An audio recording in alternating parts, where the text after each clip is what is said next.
Vivian stared at her mother's pale face, covered in a web of wrinkles and sorrow. Her rare illness had robbed her not only of mobility but also of any strength to fight. The girl spent sleepless nights by her bedside, comforting her, feeding her, and supporting her. And when her mother finally fell asleep, she rushed off to one of her many jobs. Yet each day felt more and more like a spiral pulling her into the abyss. Every bill for medication struck at her finances, and even after selling almost everything she held dear, Vivian couldn't provide her mother with what might improve her condition. One morning, she approached the mailbox, hoping not to find yet another bill inside. Instead, she discovered a white envelope with gold embossing. Inside was a short, elegantly written letter. It seemed to be personally addressed to her. Ms. Vivian, the letter read, "I am aware of your dedication to your mother and the financial difficulties you face. Allow me to help. I am Kinley Warren, the owner of a charity that provides financial support in the most challenging circumstances.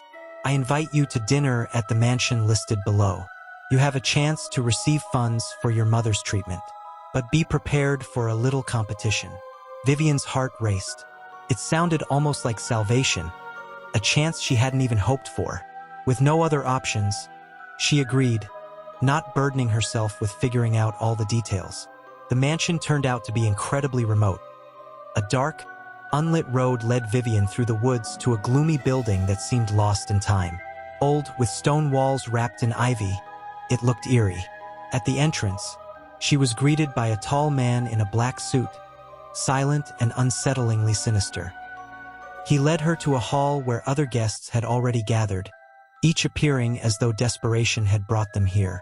Vivian didn't know who these people were, but their faces, tired, worn, marked by pain, needed no introduction.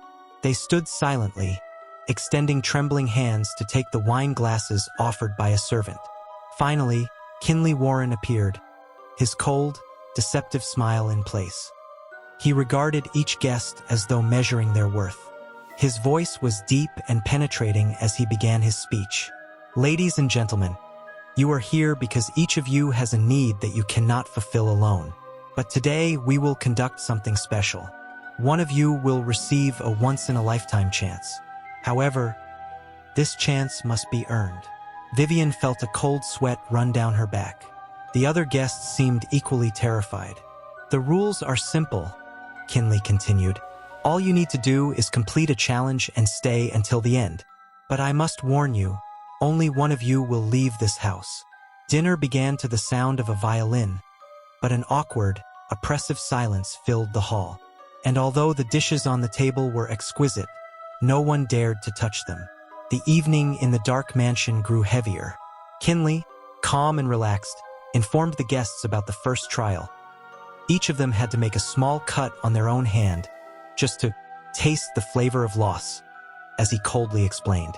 Before each participant lay a small knife, its blade glinting in the dim candlelight, while Kinley stood back, watching them like puppets in his merciless game. Vivian hesitated, feeling the sharp chill of the metal in her hand. She looked around in horror at the others, who seemed to be battling their own fear and pain. One of the first to rise was Michael, a war veteran, who, suppressing his tremors, made the cut. His face twisted in pain, but he remained stoic. Vivian noticed his hands shaking and realized that even this seasoned man didn't know if he could endure the remaining trials. A few people outright refused. They sat still, stubbornly not touching the knives, their gazes challenging Kinley. But unfortunately, their resistance did not go unpunished. Two guards in black masks appeared, silent and relentless, and began forcefully removing those who refused the trial. Their screams and dull thuds echoed from a distance, penetrating the consciousness of every guest. Returning to the hall, the guards silently wiped blood from their hands without a word, leaving the tension hanging in the air. Vivian felt her heart pounding louder. She made the cut. The pain was sharp, as if struck by lightning. Next to her sat a young man named Evan, pale as a ghost, licking his dry lips, staring in horror at his knife. His hand trembled, and Vivian sensed that he, like her, was forced into this out of despair rather than courage. The girl nervously nodded, trying to maintain a neutral expression, but her gaze was already darting around at the other guests. Each of them looked like someone ready to do anything. At the edge of the table sat Jessica, a single mother, her eyes darting from side to side. She was sobbing, whispering something about her child left at home, saying she just wanted to survive for their sake. Kinley noticed the rising tension and smiled with delight. A moral test, he announced in a calm voice, aiming to further stoke the tension among the participants. On a screen at the end of the hall appeared images of all the participants in this horrifying game. The guests had to make their choice, save one person and eliminate another from the game. Kinley explained that the voting would be anonymous, but everyone had to participate. Vivian looked at the screen, seeing familiar faces. They were just like her. She felt her heart tighten. She had to make a decision, but at the same time, she thought she couldn't trust any of the guests anymore. What if this was another step to reveal their weaknesses? When the voting concluded, Kinley, satisfied with the results, spoke again. "Very good. Now we all see how far you are willing to go for your own survival and victory." After these words, a waiter shot the girl sitting next to the soldier, and horror engulfed everyone. Was it really true that only one person would walk out of this house alive? The poorly lit camera was filled with a chilling silence, broken only by the soft hum of machinery. Vivian stood in a large, round room, the walls encased in cold metal, while flickering screens displayed the faces of viewers. Hidden, anonymous, but intensely focused. She felt their gazes fixated on her, evaluating, judging. Kinley stood in the center, a sinister smile playing on his lips as he surveyed the group of participants. They were diverse, each having survived previous trials, but now faced something far worse. The atmosphere was thick with tension, the air crackling with anticipation. "Welcome to the game," Kinley announced, his voice echoing off the walls. "This time, the stakes are higher, and only half of you will leave this room alive." The participants exchanged terrified glances. "This is a game of logic," he continued. "You will be asked a series of difficult questions. Those who cannot answer correctly will pay a terrible price." Gasps of surprise erupted from the group, panic enveloping them. Vivian's heart raced as Kinley went on. "Each question demands speed and accuracy. Those who falter will become victims of this place." "The game begins now," Kinley said, his eyes glowing with cruel satisfaction. "Prepare for your first question." A question appeared on the screen, surrounded by flashing red lights. Vivian felt fear overwhelm her, but at the same time, rage surged inside her. She knew she couldn't give in. Each question could be her last, and only those who showed cunning would escape this horrific game. Eagerly anticipating, she focused on the question that appeared on the screen, knowing it could determine her fate. The struggle for survival had begun, and each participant understood that this was not just about knowledge, but about life and death. After announcing the rules, Kinley addressed the participants again. "First question," he proclaimed, his voice cold and calculating. On the screen appeared the first question: "What river is the longest in the world?" Participants whispered to one another, nervously trying to recall. Some shouted options, trying to guess. After a few seconds, one of the participants, named Mary, confidently shouted, "The Nile!" The screen flickered, and in an instant, a red error appeared. Silence fell over the hall. Kinley approached her, his face betraying no emotion. "Unfortunately, that's incorrect," he said, grinning maliciously. In a moment, two guards seized Mary, and she screamed, but her voice faded as Kinley pressed a button on the remote. Blades emerged from the walls, and Mary was killed on the spot, her blood splattering against the walls, creating a grotesque tableau. "Remember what happened," Kinley warned, turning to the others. "Now you know the consequences of mistakes." The second question was, "What chemical element has the symbol O?" Some participants immediately answered oxygen, but one man, named Jack, hesitated and said, "Ozone," hoping for luck. Panic flickered in his eyes as he realized he was wrong. The screen flashed red again. Kinley, pleased, looked at Jack. Your logic has betrayed you, buddy. His voice was filled with cruel delight. Two guards grabbed Jack, dragging him to the center of the room. Kinley commanded, "Seal him up." In an instant, Jack vanished without even a scream. The guards activated the mechanism, and the floor opened beneath him, swallowing him into darkness. The next question came up: how many continents are there on Earth? This question became a true test. Participants began to panic. Some answered 5, others 7. While only a few wrote 6, the screen flashed red once more. "Correct," Kinley shouted. But by this point, the tension was so high that 30% of the participants were unable to respond, simply standing in silence, trying to comprehend what was happening. "The next 2 who fail to answer will face punishment," Kinley declared, slowly approaching one of the participants, who was trembling with fear.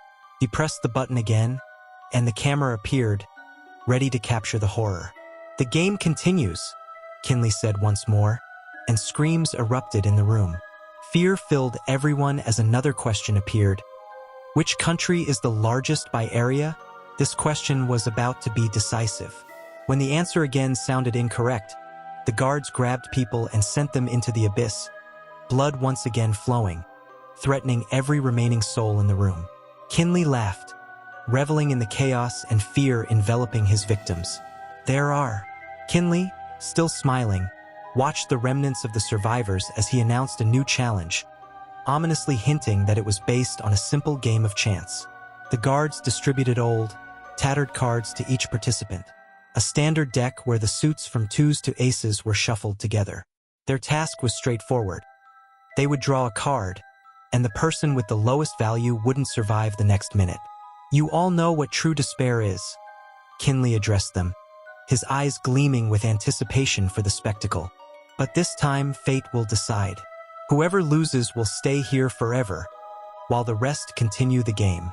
Left with no choice, each participant hesitantly reached for their card, their hands trembling. They understood that their fate now rested on randomness. Once all the cards were drawn, Kinley commanded them to reveal their cards. A dead silence enveloped the room as the participants began to look at their cards. Sarah couldn't hold out any longer. With shaking hands, she saw she had drawn a 2. Her face went pale, and her eyes clouded with fear. She lifted her gaze to meet Kinley's, hoping for some mercy, but he merely nodded slightly, confirming her fate.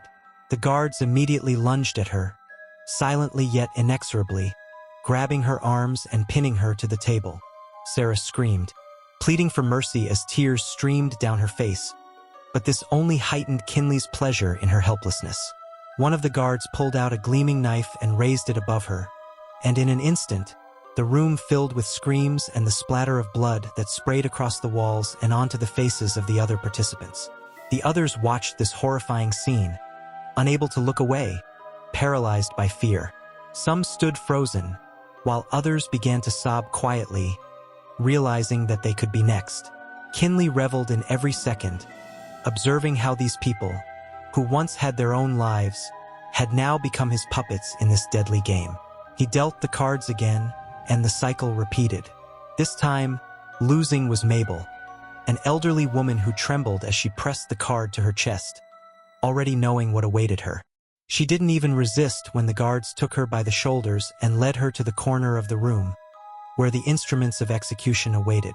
Her death was no less brutal, and every sound, every scream, etched itself into the minds of those who remained alive. With each new round, another participant fell, leaving pools of blood and signs of struggle on the floor. When only 3 remained, Vivian, Luke, and Jessica, they barely stood, weakened by horror and fear.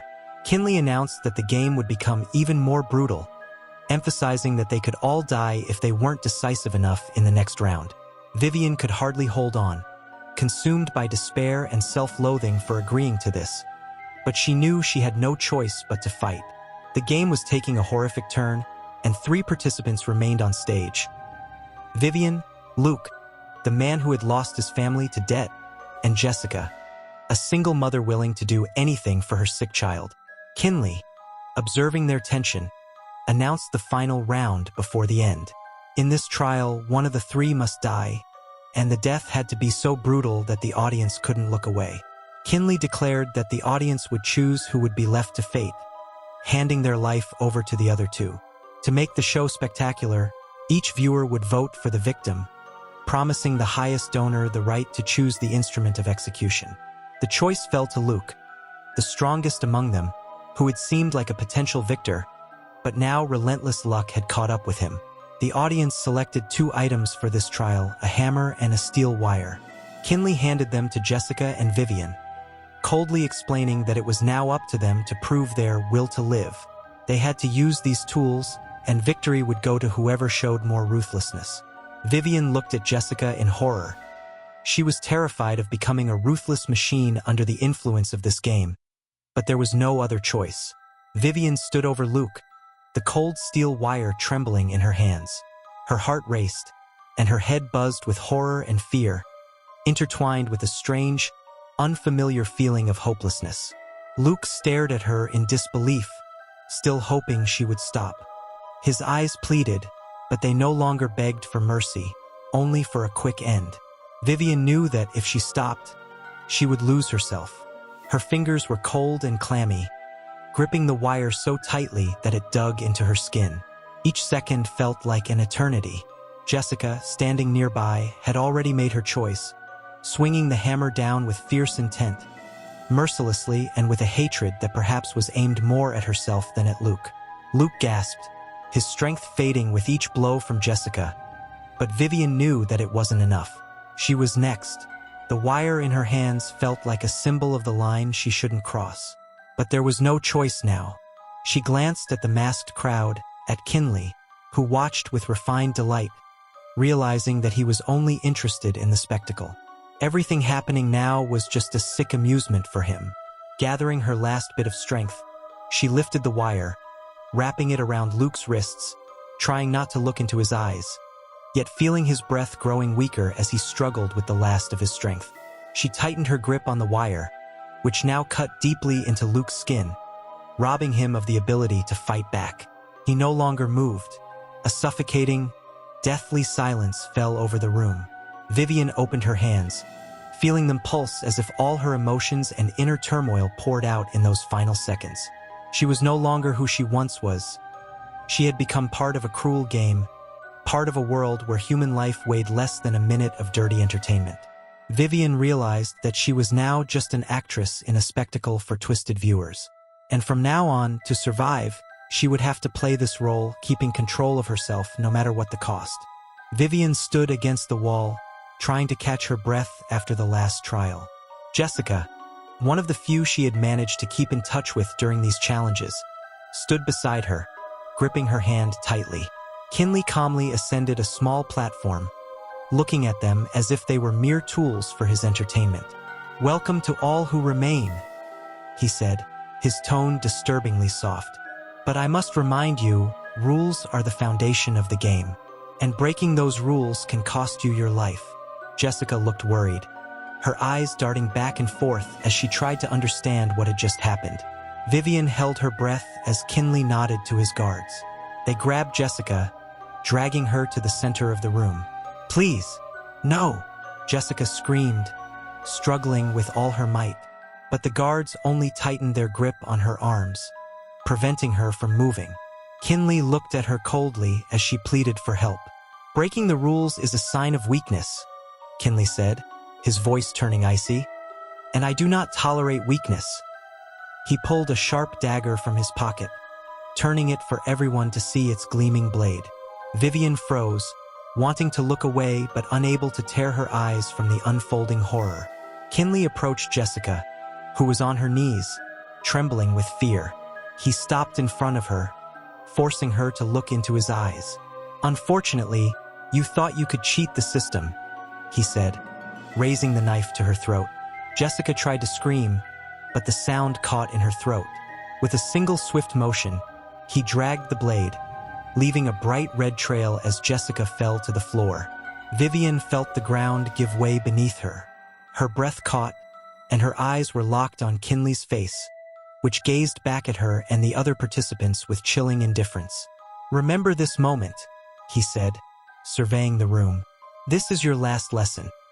In our game, victory belongs only to those who follow the rules without question. Otherwise, you'll see what awaits you at the exit." Jessica's blood pooled on the floor, and Vivian felt her fear morph into even greater rage.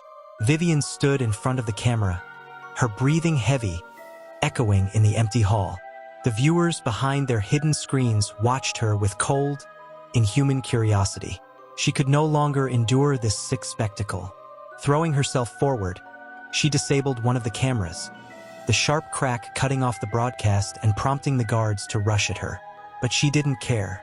She ran to another camera, trying to present herself not as a victim, but as a person determined to destroy their game. Kinley looked at her with almost painful interest, a smile slowly spreading across his lips. He applauded her resolve, her desperate attempt to break their rules in any way she could. With feigned indifference, Kinley declared the game over. He handed her the keys to the exit, smiling as if it were all just a light-hearted diversion. "You surprised me, Vivian," he said quietly. "You got what you wanted. But remember, this is just the beginning." Vivian slowly stepped out into the cool air. In her hands were the money, a bloody prize that felt meager compared to what she had lost in this game. Her body ached from the wounds, and her mind felt hollow. She rushed home, knowing she would finally be able to provide treatment for her mother, that it hadn't all been in vain. But as she entered their small apartment, something felt off. The room was eerily silent, and with every step, she felt a cold fear creep over her. Approaching closer, she saw her mother lying on the bed, frozen in terror with wide-open eyes. Her neck was wrapped in the same steel wire that had been used in the game. Vivian's hands trembled as she spotted a small note on the pillow. "Congratulations on your victory. See you at the next game." A light flickered on the floor, a hidden camera just like the ones in the mansion. She realized that now her life was entirely under the control of the twisted viewers. Now she was merely a pawn in their sick amusement. Like the video and subscribe to the channel to stay updated on new shocking stories. If you found yourself in this situation, which round would you participate in? Share your thoughts in the comments. And remember, every choice comes with a price, and there's always a chance you could lose more than you're willing to give.